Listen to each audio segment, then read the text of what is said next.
News alerts. Krishna నదికి వరద వస్తే అమరావతి మునిగిపోతుందంటూ వైసీపీ దుష్ప్రచారం చేస్తోందని సీఎం చంద్రబాబు తీవ్ర ఆగ్రహం వ్యక్తం చేశారు. విశాఖలో హుద్హుద్ రాలేదా? కర్నూలు, తిరుపతి, నెల్లూరు నగరాలు వరదలో మునగలేదా? వరద వస్తే ఏ ప్రాంతమైనా మునగాల్సిందే. అలా అయితే చెన్నై, బెంగళూరు, ముంబై నగరాలను మార్చాల్సి వస్తుంది. బుద్ధి జ్ఞానం ఉన్న వాళ్ళెవరూ ఇలా మాట్లాడరు. అమరావతిపై ఇష్టానుసారం మాట్లాడితే ఊరుకోమని హెచ్చరించారు.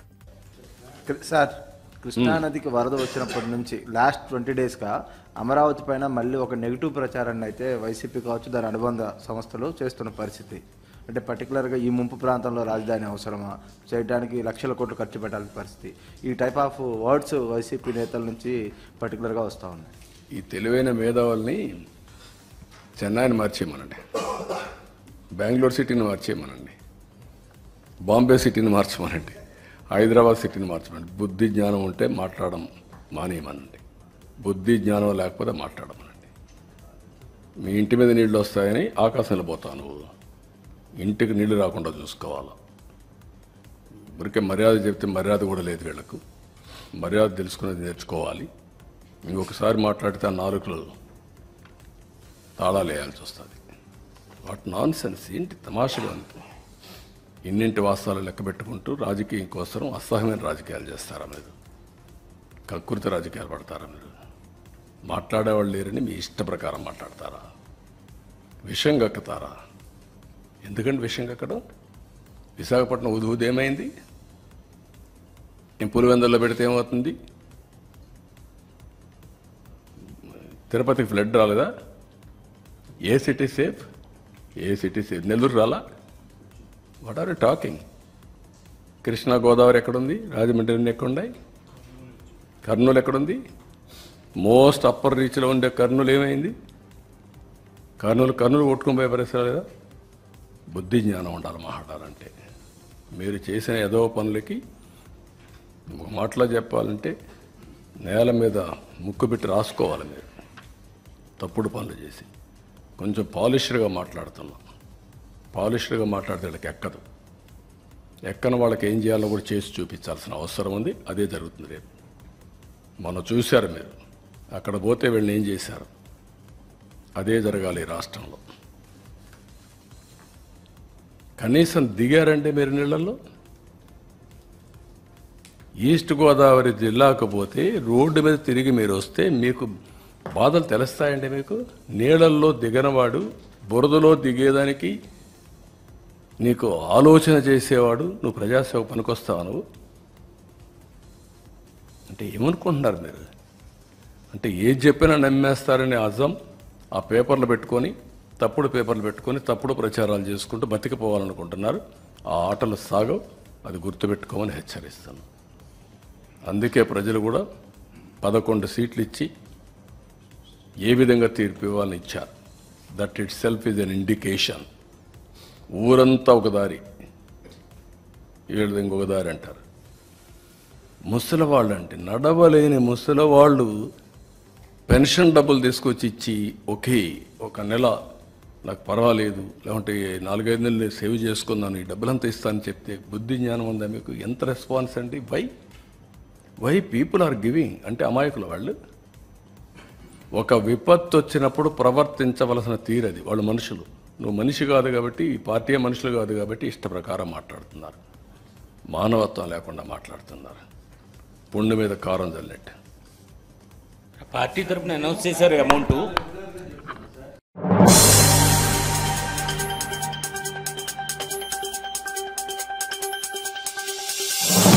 ఖైరతాబాద్ మహాగణపతి శోభాయాత్ర వైభవంగా సాగింది. మంగళవారం ఉదయం ప్రారంభమైన మహాగణపతి శోభాయాత్ర మధ్యాహ్నానికి హుస్సేన్ సాగర్ వద్దకు చేరుకుంది. ఈ శోభాయాత్రలో భారీ సంఖ్యలో భక్తులు పాల్గొన్నారు. భక్తి పారవస్యంతో నృత్యాలు చేస్తూ గణనాథుడికి వీడ్కోలు పలికారు.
ఖైరతాబాద్ మహాగణపతి నిమజ్జనాన్ని చూసేందుకు వచ్చిన భక్తులు తిరుగుపయనం కావడంతో ఖైరతాబాద్ మెట్రో స్టేషన్ రద్దీగా మారింది. స్టేషన్ పైన ప్లాట్ఫామ్లు అన్ని నిండిపోవడంతో మెట్రో సిబ్బంది మెట్ల వద్ద గేట్లు మూసేశారు. 10 నిమిషాలకోసారి గేట్లు తెరిచి ప్రయాణికుల్ని లోనికి అనుమతిస్తున్నారు. మెట్ల వద్ద గేట్లు మూసేయడంతో ప్రయాణికులు ఆగ్రహం వ్యక్తం చేస్తున్నారు. ఖైరతాబాద్ మెట్రో స్టేషన్ తో పాటు బస్టాప్లు ప్రయాణికులతో కిక్కిరిసిపోయాయి.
వద్ద గణేష్ నిమజ్జన ప్రక్రియ వైభవంగా సాగుతోంది. యువతీ యువకుల ఆనందోత్సవాల మధ్య వివిధ ప్రాంతాల నుంచి వచ్చిన గణనాథులు గంగమ్మ ఒడికి చేరుతున్నాయి.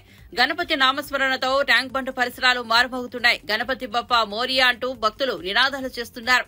భక్త పారవశ్యంతో నృత్యాలు చేస్తూ గణనాథుడికి వీడ్కోలు పలుకుతున్నారు.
వరద బాధితులకు సీఎం చంద్రబాబు ఆర్థిక సాయం ప్రకటించారు. విజయవాడలో గ్రౌండ్ ఫ్లోర్ లో మునిగిన వారికి 25,000, ఫస్ట్ ఇతర ఫ్లోర్లు మునిగిన వారికి 10,000 చొప్పున సాయం చేస్తామని వెల్లడించారు. కిరాణా షాపులు, ఇతర చిన్న దుకాణాలు మునిగిన వారికి 25,000 ఇస్తామన్నారు. రాష్ట్రంలోని ఇతర ప్రాంతాల్లో ఇళ్లలోకి నీళ్లు వచ్చిన వారికి 10,000 చొప్పున ఆర్థిక సాయం చేస్తామని తెలిపారు. 179 సచివాలయాల్లో ఉండే అందరికీ ఫస్ట్ ఫ్లోర్ లో ఉండే వాళ్ళు నీట మునిగారు. గ్రౌండ్ ఫ్లోర్ లో వాళ్ళందరికీ 25,000 రూపాయల చొప్పున ఆర్థిక సహాయం చేస్తున్నాం. వాళ్ళ టీవీలు పోయినాయి, లేకపోతే అక్కడ ఎలక్ట్రానిక్ గూడ్స్ పోయినాయి, చాలా నష్టపోయారు. ఇది చరిత్రలో ఫస్ట్ టైం ఒక్కొక్క ఇంటికి ఇంత పెద్ద ఎత్తున 25,000 ఇవ్వడం అనేది ఇది ఫస్ట్ టైం. ఒకప్పుడు 4,000 రూపాయలు.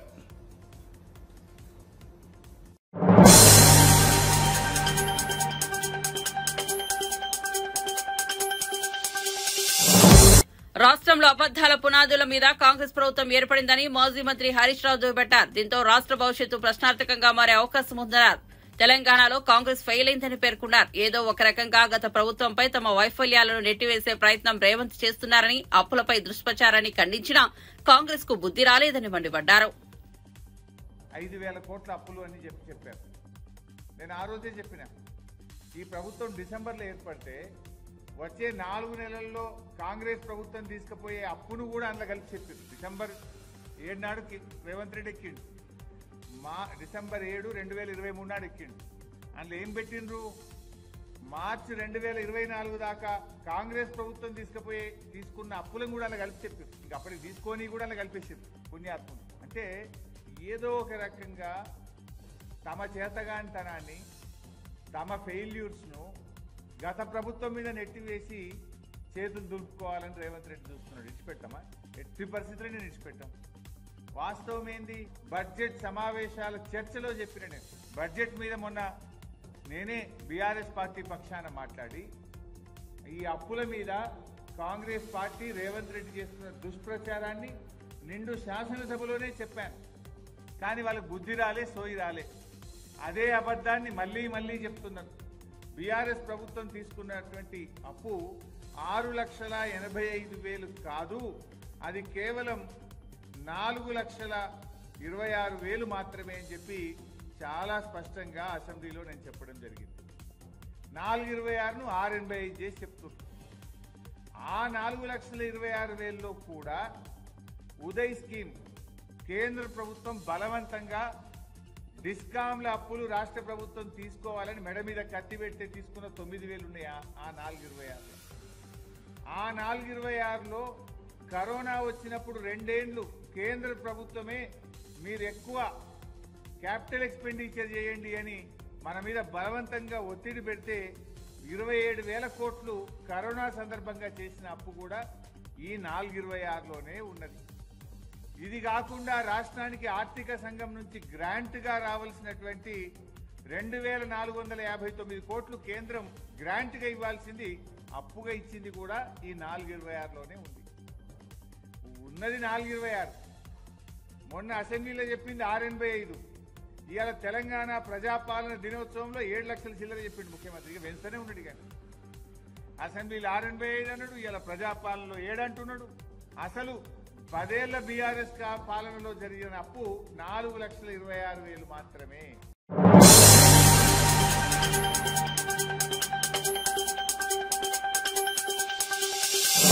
ఏలూరులోని దయానంద సరస్వతి సేవాశ్రమం హాస్టల్ వార్డెన్ భర్త శశికుమార్ బాలికల పాలిట కీచుడుగా మారాడు. ఫోటోషూట్ల పేరుతో బయటకు తీసుకెళ్లి కాళ్లు చేతులు కట్టేసి అఘాయిత్యానికి పాల్పడుతున్నట్లు విద్యార్థినులు ఆవేదన వ్యక్తం చేశారు. ఎదురు తిరిగితే చంపపై కొట్టి జుట్టు పీకేసి ఈడ్చుకొని మోకాలపై కూర్చోబెడుతున్నారని వాపోయారు. అతని వేధింపులు తట్టుకోలేక 2 టౌన్ పోలీస్ స్టేషన్ లో ఫిర్యాదు చేశారు. సరస్వతి సేవాశ్రమము దాంట్లో ఒక తాతగారు ఉండేవాళ్ళు. ఆ తాతగారి దగ్గరికి ఈయన శశికుమార్ అనే ఫోటో స్టూడియో గవర్నమెంట్ ఎంప్లాయ్ అని వచ్చేవాడు.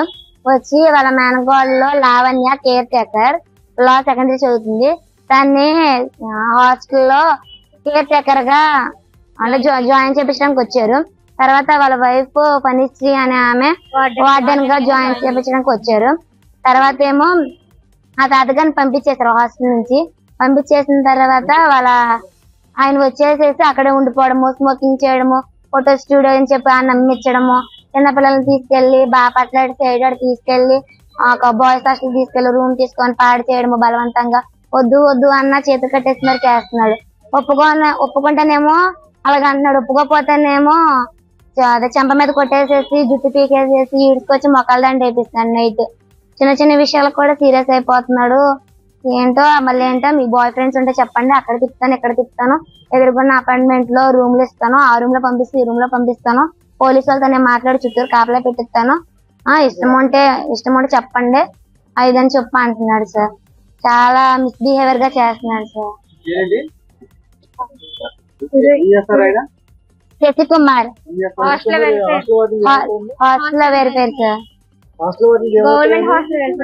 గవర్నమెంట్ హస్బెండ్ అవుతాడు సార్. హాస్టల్ వార్డెన్ పనిచ్చి తనకి హస్బెండ్, తన second wife sir. First wife ఏమో మనీ స్టూడియో చేస్తే రఘుకుమారి, తన ఏంటో ఫోటో స్టూడియో చేస్తే, సెకండ్ వైఫ్ ఏమో పనిచ్చి తన హాస్టల్ వార్డెన్ గా పెట్టాడు. వాళ్ళ హస్బెండ్ ఏంటో శశికుమార్, కేర్ టేకర్ అంటే లావణ్య వాళ్ళ మేనకోడలు సార్. వాళ్ళ కింద పనిచేసే జ్యోతి ఏంటో మాయ మాటలు చెప్పి తీసుకెళ్ళింది సార్. వాళ్ళ అక్క ఏంటో ఇక్కడ ఐస్ చేస్తా ఉంటారు సార్ పిల్లల్ని. బాపట్ల తీసుకెళ్ళాడు సార్.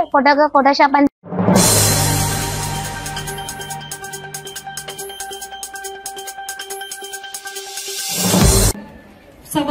చెత్తరహిత భారతదేశ లక్ష్యంగా కేంద్ర రాష్ట ప్రభుత్వాలు పనిచేస్తున్నాయని కేంద్ర ఉక్కు, భారీ పరిశ్రమల శాఖ సహాయ మంత్రి భూపతిరాజు శ్రీనివాస్ వర్మ అన్నారు. ప్రధానమంత్రి నరేంద్ర మోదీ పుట్టినరోజు సందర్భంగా పశ్చిమ గోదావరి జిల్లా భీమవరంలో స్వచ్ఛతా హీ కార్యక్రమాన్ని నిర్వహించారు. కేంద్ర మంత్రి శ్రీనివాస్ వర్మ, ఎమ్మెల్యేలు పులపర్తి రామాంజనేయులు, కనుమూరు రఘురామకృష్ణంరాజు, జిల్లా collector CH Nagarani, SP Nayeem Asmi Adnan, joint collector Rahul Kumar రెడ్డిలు చీపుర్లు పట్టి రోడ్లను ఊడ్చారు. ఈ సందర్భంగా కేంద్ర మంత్రి శ్రీనివాస్ వర్మ మాట్లాడుతూ ప్రధానమంత్రి నరేంద్ర మోదీ పుట్టినరోజును దేశవ్యాప్తంగా స్వచ్ఛతా హీ కార్యక్రమాన్ని నిర్వహిస్తున్నామని, ప్రతి ఒక్కరూ పరిసరాలను శుభ్రంగా ఉంచుకోవాలని అన్నారు. ఈ కార్యక్రమంలో ప్రజలను కూడా భాగస్వాములను చేయాలనే లక్ష్యంతో పనిచేస్తున్నామన్నారు. రాష్టంలో కూడా ముఖ్యమంత్రి చంద్రబాబు గతంలోనే స్వచ్ఛ ఆంధ్రప్రదేశ్ కార్పొరేషన్ కూడా ఏర్పాటు చేశారని గుర్తు చేశారు. కారణం ఆ దేశ స్వచ్ఛ భారత్ మిషన్ కోసం ప్రచారం చేస్తాను. నేను ఈ రోజు నుండి సమయాన్ని కేటాయించేటట్లు చేస్తానని ప్రమాణం చేస్తున్నాను. భారీ పరిశ్రమలు మరియు ఉక్కు శాఖ సహాయ మంత్రి వర్యులు శ్రీ భూపతిరాజు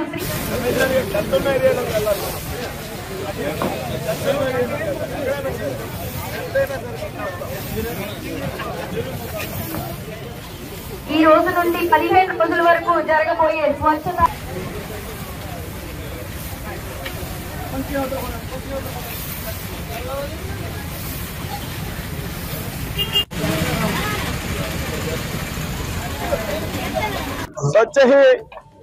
స్వచ్ఛత హీ భారత్ పేరుతో పెద్ద ఎత్తున సేవా పేరుతో ఏదైతే ప్రధాన మంత్రిగా 2014లో నరేంద్ర మోడీ గారి బాధ్యతలు స్వీకరించాక స్వచ్ఛ భారత్ అనేటువంటి కార్యక్రమాన్ని పెద్ద ఎత్తున ఈ దేశంలో చేపట్టడం జరిగింది.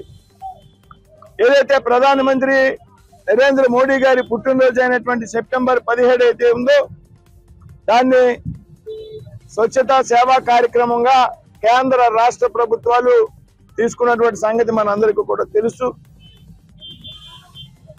ఏదైతే ప్రజల్లో చైతన్యం కల్పించేందుకు పరిసరాలు పరిశుభ్రంగా ఉంచాలి అనేటువంటి ఆలోచన ప్రభుత్వాలు, స్థానిక సంస్థలు చేయడంతో పాటు ఏదైతే ప్రజల భాగస్వామ్యం ఉండాలి స్వచ్ఛత కార్యక్రమంలో, ప్రజలను ఇందులో భాగస్వాములు చేయాలనేటువంటి ఆలోచనతో నరేంద్ర మోడీ గారి కార్యక్రమాన్ని చేపట్టడం జరిగింది. దీనికి దేశవ్యాప్తంగా పెద్ద ఎత్తున ప్రజల నుండి స్పందన వచ్చినటువంటి విషయం మనందరికీ కూడా తెలుసు. ఆంధ్రప్రదేశ్ లో కూడా స్వచ్ఛ ఆంధ్రప్రదేశ్ పేరుతో ఒక కార్పొరేషన్ ఏర్పాటు చేసి చంద్రబాబు నాయుడు గారు గతంలోనే ముఖ్యమంత్రిగా ఉన్నప్పుడు పెద్ద ఎత్తున స్వచ్ఛత కార్యక్రమాలు ఈ విధంగా స్థానిక సంస్థలు అయితే పంచాయతీలకు కానీ మున్సిపాలిటీకి కానీ ఏదైతే వాహనాలు చెత్తని వేరు చేయడానికి తడి చెత్త, పొడి చెత్త పేరుతో పెద్ద ఎత్తున వాహనాలు మంజూరు చేయడం కేంద్ర ప్రభుత్వం, రాష్ట్ర ప్రభుత్వం కలిపి, అదేవిధంగా పెద్ద ఎత్తున టాయిలెట్స్ నిర్మాణాన్ని ప్రోత్సహించడం, విద్యా సంస్థల్లో కానీ స్థానికంగా ఉన్నటువంటి గృహాల్లో కానీ ఇటువంటి కార్యక్రమాలు ప్రభుత్వాలు